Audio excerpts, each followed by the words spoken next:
the designated hitter topic never really goes away, at least not in the minds of many NL fans who detest every fiber of the position's being, but right now it's a hot topic, as it is likely soon to be a full-time role in the National League.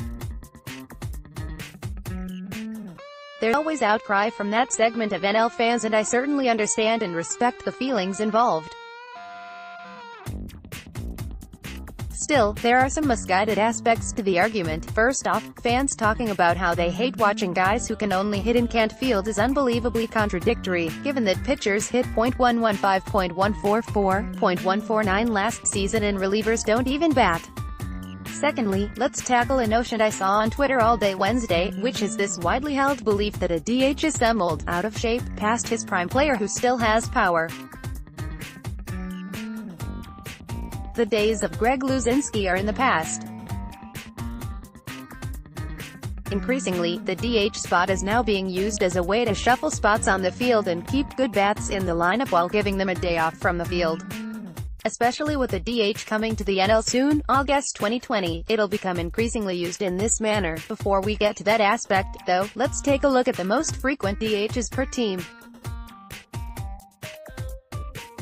From 2018, if we count only at-bats as a DH, only one player would have qualified for the batting title, Chris Davis with 535 at-bats.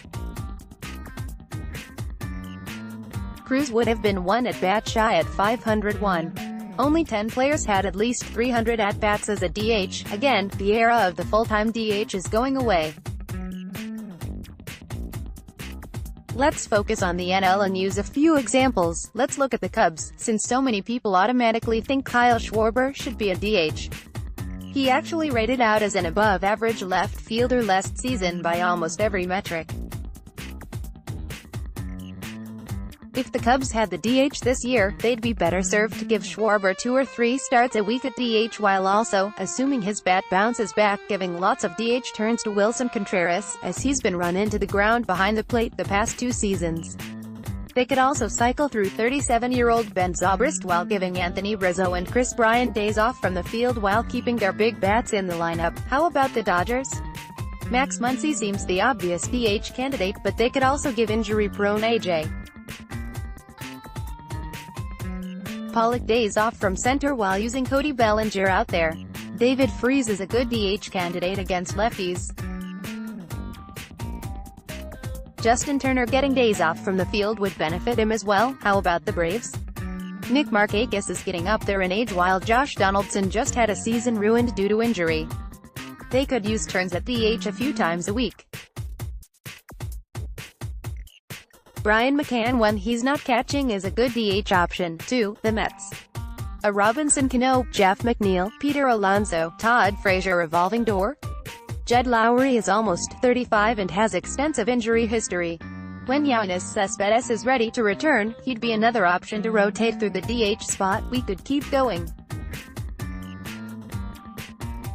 Very few teams in the majors this season figure to have a player that resembles an old-school, full-time, designated hitter. The position is evolving to the point that it'll just be a way to keep a bat in the lineup when a player might need a day off or is a bit banged up. In a few years we'll be looking back and reminiscing about the days when the 2 leagues had different rules and one of them had 15 players who were terrible at defense but great at hitting and started regularly. One final note, this isn't an attempt to persuade anyone who hates the DH to change their minds. As noted, I appreciate and respect the stance. I'm just saying the DH position isn't what many people believe it still is, and it's going to continue to evolve.